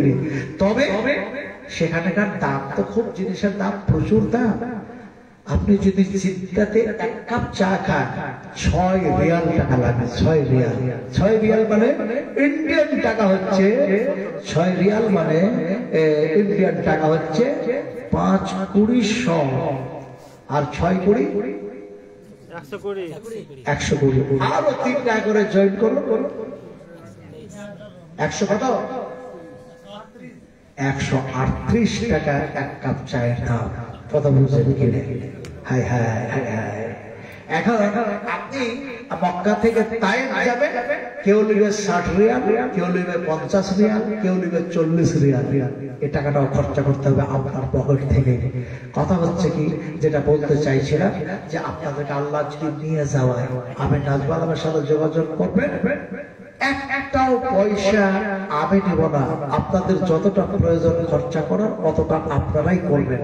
শুধু খালি আপনাদেরকে আমি নিয়ে যাব, এটা তাইফ, এটা উহুদ, এটা যেন দেখা যায় গারে হেরা, এটা গারে শো, এটা আসহাবে সুফা, এটা মসজিদে বেলাল, ইত্যাদি ইত্যাদি তিল তিল করে ইনশাআল্লাহ দেখাবো ইনশাআল্লাহ। কথা বুঝেন কি? আমি আল্লাহ পাক আমাকে প্রচুর সফর করিয়েছে, আলহামদুলিল্লাহ আলহামদুলিল্লাহ। অর্থাৎ আমি খুশি আছি ভাই, আল্লাহর প্রতি আমি রাজি আছি, যেহেতু আল্লাহ আমার প্রতি রাজি হয়ে গেছেন। তো কথাটা বলতেছিলাম যে উমরাহ কাকে বলে। আপনি যদি আপনার পথ হবে 2টা, ইন্ডিয়া থেকে কিংবা বাংলাদেশ পাকিস্তানে যারা যায় তাদের পথ হচ্ছে 2টা। একটা পথ হচ্ছে যে মদিনা হয়ে যদি জিদ্দায় আপনাকে জিদ্দার এয়ারপোর্টে নামিয়ে দেয়, এই মদিনার এয়ারপোর্টে যদি নামিয়ে দেয়, তাহলে পরে প্রথম সফরটা হবে আপনার মদিনা দিয়ে। তার মানে আপনি ডাইরেক্ট মদিনার লজে চলে গেলেন। যাওয়ার পরে আপনি সেখানে গোসল পানি করে আপনি মসজিদে নববিয়াতে বারবার নামাজ পড়তে যাচ্ছেন, নামাজ পড়তে যাচ্ছেন, জান্নাতুল বাকিয়াতে যাচ্ছেন, রিয়াজুল জান্নাতে যাচ্ছেন। এই তারপরে সেখান থেকে দেখা যায় আরো বিভিন্ন জায়গায় আপনার কি বলে আসহাবে সুফা, মসজিদে কোবা, কি কি সব আছে, সব ওখানে গেলে 8 দিন কাটলো। 8 দিন ওখানে কিন্তু আপনি রান্না করে খেতে পাবেন না, কিনে খেতে হবে। 1 পিস মাছ আর ভাত দিবে 15 রিয়াল। 15 রিয়াল মানে 5 কোটি 3 5 300 কত টাকা হচ্ছে? এমনি করে 300 কত টাকা যেন লাগবে একবার ভাত খেতে। কথা বলতে ইন্ডিয়ান টাকা। আপনি ওখানে গেলে, যাওয়ার পরে কি করলেন, এখন যখন মদিনা থেকে আপনি মক্কা সফর শুরু করবেন, মক্কা আসবেন, তো সেটা রাস্তা হচ্ছে 500 কিলোমিটার রাস্তা। এখন ওই রাস্তার মধ্যে একটা জায়গা পড়বে, তার নাম হচ্ছে জুল হুলাইফা। জুল হুলাইফা, এই জুল হুলাইফাতে রাসূল আকরাম সাল্লাল্লাহু আলাইহি ওয়াসাল্লাম তিনি ইহরাম বাঁধতেন, নিয়তটাও করতেন। এখন আপনি যদি আপনার লজেই বেঁধে নেন কিংবা বাসের উপরেই বেঁধে নেন এই ইহরামটা, তো নিয়তটা কিন্তু আপনাকে জুল হুলাইফাতে করতে হবে। বাসের উপরে করলেও চলবে না, লজে করলেও চলবে না, নইলে আপনি সুন্নাতের খেলাফ হয়ে যাবে, সুন্নাতের খেলাফ হয়ে যাবে। আপনাকে অবশ্যই সেখানে মারাত্মকভাবে ক্ষতিগ্রস্ত হতে হবে। ফলে জুল হুলাইফাতে গিয়ে নিয়ত করবেন। কি নিয়ত করবেন? ইহরামটা এমনি করে বেঁধে নিয়েছে, এই দিকটা ফাঁকা, তো কি নিয়ত করবেন? নিয়তটা করবেন আল্লাহুম্মা লাব্বাইকা উমরাতান, আল্লাহুম্মা লাব্বাইকা উমরাতান। এইটাই মনে মনে মনে মনে বলে নিলেন। তারপরে আপনি তালবিয়া পড়তে পড়তে পড়তে পড়তে পড়তে পড়তে আপনি মক্কায় চলে আসলেন। মক্কায় এসে সরাসরি একবারে কাবা শরীফের মধ্যে ঢুকলেন। কাবা শরীফে ঢুকে একেবারে দেখা যায় হযরত আসওয়াদকে লক্ষ্য করে আপনি যেন তওয়াফ শুরু করলেন। নিচে করবেন, নিচে করার চেষ্টা করবেন, উপরে না। যদি নিচে করেন 1.5 ঘন্টা, নিচে যদি করেন 1.5 ঘন্টা। 7 বার তওয়াফ করতে, 7 বার চক্কর দিতে গিয়ে একটা তওয়াফ 1.5 ঘন্টা, 2 ঘন্টা। আর যদি মিডিলে করতে যান তাহলে 2 ঘন্টা থেকে 2.5 ঘন্টা। তার উপরে যদি যান, ছায়া মায়া কিচ্ছু নাই, শুধু রৌদ্র আর রৌদ্র। ভয়ও লাগবে প্রচন্ড। আমি উপরে যাইনি, একটা বড় উপরে যাইনি, মিডিলে আর নিচে করেছি, মিডিলে আর নিচে করেছি, আল্লাহ পাক করিয়েছে। তো উপরে যাবেন না, নিচে যাওয়ার চেষ্টা করবেন। এখন ওই আপনি তওয়াফ করে নিলেন, 7 বার তওয়াফ চক্কর দেওয়ার পর একটা তওয়াফ হয়ে গেল। একটু সরে আসবেন, ওখানে সমস্যা থাকবেন না, একটু সরে আসবেন, ওইরকম ফাঁকা জায়গায় চলে যাবেন। ওইরকম ফাঁকা জায়গায় ফাঁকা থাকবে না, তবু ওই জায়গায় চলে গেলেন। আর মাকামে ইব্রাহিম আর কাবা পাশাপাশি, ওটাকে ওটাকে সামনে করে 2 রাকাত করে নামাজ পড়বে। ধুলো থাক, রুটি থাক, পানি থাক, ফের থাক, যা থাকবে তাই থাক, ওই জুতোর উপরেই দাঁড়িয়ে যাবে। হাজিরা ভালো জায়গায় শুতে পাই না, কথা বুঝেন কিনে, পাথরের উপরে, ধুলোর উপরে, কাদার উপরে, চায়ের কাপের উপরে, কলার চোখার উপরে, কথা বুঝেন কিনে, দেবতাগির উপরে, কথা বুঝেন কিনে। তো যাক, ওমরার ব্যাপারে ওটা হবে না, ওটা হজের ব্যাপারে হয়। তো যাক, আপনি ব্যাপারে ওখানে 2 রাকাত নামাজ পড়লেন, একটু চটি গলাকে যান থাকবে একটু সরিয়ে দেবেন, পা দিয়ে হাত দিয়ে একটু সরিয়ে দেবেন, আর তাহলে ওর উপরে 2 রাকাত নামাজ মাকামে ইব্রাহিম এর দিকে মুখ করে, কাবার দিকে মুখ করে 2 রাকাত নামাজ পড়বেন। কুলাইয়াল কাবা প্রথম রাকাত, দ্বিতীয় রাকাত কুল হুয়াল্লাহু আহাদ পড়লেন, বাস এবারে 2 রাকাত হয়ে গেল। 2 হাত দিয়ে দোয়া করো, খুব কাঁদুন আর দোয়া করো, খুব কাঁদেন আর দোয়া করো। আর ওই তপ করার সময় যদি পারা যায় হাজরা সোয়াদে চুমো দাও, ভিড় মারাত্মক হবে, ইশারা করবে যদি চুমো দিতে পারো। আর এমনি করে দেখা যায় মুলতাজামের গেট, ওই যে সোনালী রঙের গেটটা, পারেন তো একবার ছুঁয়ে নেবেন, চোখাটা হাত দিবেন আর দোয়া করবেন। আমি তো বুড়ো মানুষ বসে যেতেই পারবো না, আমার স্ত্রী আমার হাত থেকে বগলের মধ্যে এই হাত থেকে ভরে নিয়ে আছে আর টানছে টানছে। এখন যেতে যেতে যেতে যেতে কেমনে লক্ষ লক্ষ মানুষের ভিতর থেকে মুলতাজামের গেট, হাতিমের গেটে একবারে 2টা হাত, আমার স্ত্রীর একটা হাত টেনে লাগালাম, কথা বলছেন কিনে। নিচে একটা সিঁড়ি আছে ছোট মতো, খুব বুদ্ধি লাগাতে হবে, চট করে ওই সিঁড়ির মধ্যে চেপে দিতে হবে, আর চোখারটাকে ধরে নিতে হবে, কথা বলছেন কিনে। আর চোখাটা ধরে এবার আপনি আল্লাহর কাছে চান, রাসূলুল্লাহ বলেছেন সেখানে হাত দিয়ে যা দোয়া করবে দোয়া কবুল হয়ে যায়। আমি আমার গোপন কথা আমি বলবো না, কি দোয়া করেছি ওটা থাক, কথা বলছেন কিনে। সব বলে দিলে তো উপায় থাকবে না, কথাটা বলতেছিলাম, দোয়া করলাম, কাঁদলাম। এখন আপনি কি করবেন, ওখানে ওইটা করে দিয়ে এখন ওই জায়গাতে, ওই জায়গা থেকে চটি চটি গুলো একটু সরিয়ে দিয়ে বড় পড়ে 2 রাকাত নামাজ পড়ে নিলেন, দোয়া করলেন, বেরিয়ে গেলেন, পিছন দিক থেকে বেরিয়ে গেলেন, গেট একবার পিছনে বেরিয়ে গেলেন। বেরিয়ে যাওয়ার পরে খেজুর খান, খেজুর, হ্যাঁ আজওয়া, আজওয়াজা, কথা বুঝে কিনা, আজওয়া হয়, কলবি হয়, যে খেজুর থাকবে আপনার কাছে খেজুর খাবেন। আর আবে জমজমের পানি যে কত, কি যে মজা। আপনি ওই যে খেয়ে গেছেন না, ক্লান্ত হয়েছেন তো মনে করবেন আমি অনেক আগে জমজমের পানি খাবো, কিন্তু গভর্নমেন্ট এত চালাক, এত ঠান্ডা রেখেছে, এক ঢোক পানি দেওয়ার পরে যে 2 ঢোক খাবে খেতে পারা যাবে না, এত বড় করে রেখেছে, এত ঠান্ডা পানি।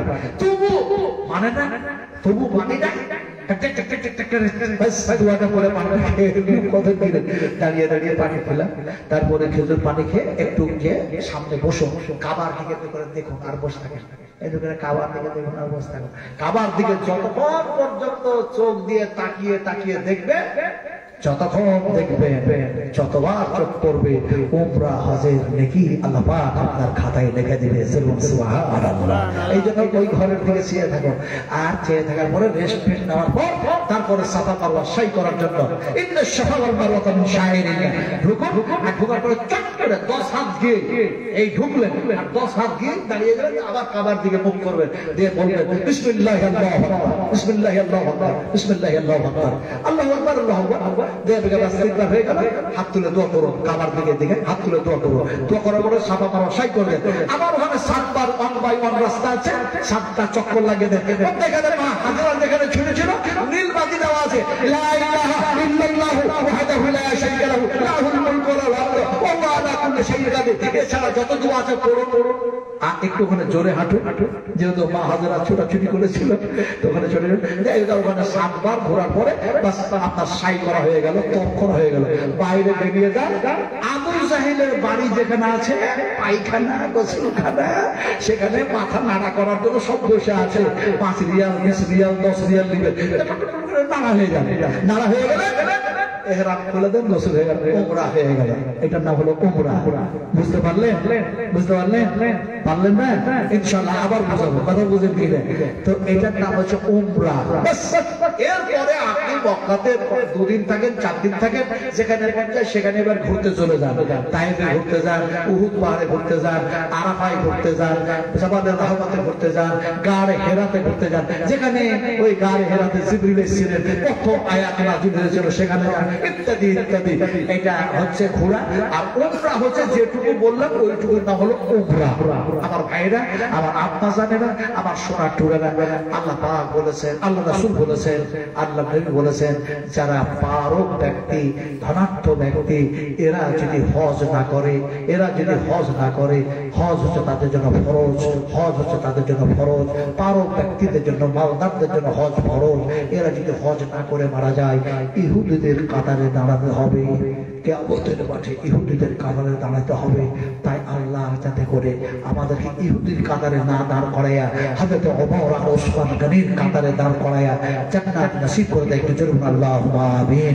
এখান থেকে আমার বক্তৃতা নিতে জানলাম। সুবহানাকা আল্লাহুম্মা, আমার সাথে সবাই দোয়াটা বলে দাও, সুবহানাকা আল্লাহুম্মা ওয়া বিহামদিকা আশহাদু আল্লা ইলাহা ইল্লা আনতা আস্তাগফিরুকা ওয়া আতুবু ইলাইক। আল্লাহুম্মা আমিন। এই বলে আমার বক্তৃতা নিতে জানলাম। আসসালামু আলাইকুম ওয়া রাহমাতুল্লাহি ওয়া বারাকাতুহু।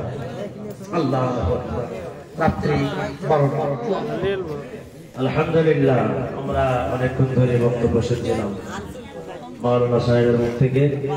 যাই হোক, এত রাতে কিছু বলার নেই, শেষ দোয়া পাঠ করে দিয়েছি। আমরা যতটুকু শুনলাম অবশ্যই আমরা আমল করার চেষ্টা করব।